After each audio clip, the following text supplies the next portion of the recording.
If you want to add a widget to the home screen on OPPO Find X9 Pro, what you can do is you can press and hold your finger on an empty space on the home screen, just like that.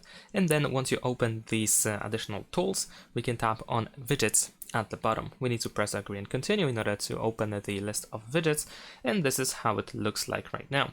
In some other cases, this panel might look slightly different. I'm not sure why it looks like this, because previously it actually had like a slightly different style. Nevertheless, this is how we can find all those widgets.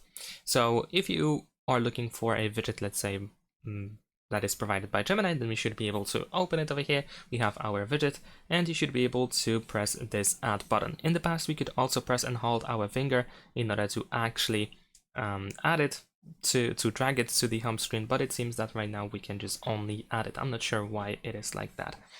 Of course, we can still change the position of the widget later on if you want to. If you want to reposition it quite easily, we can do that.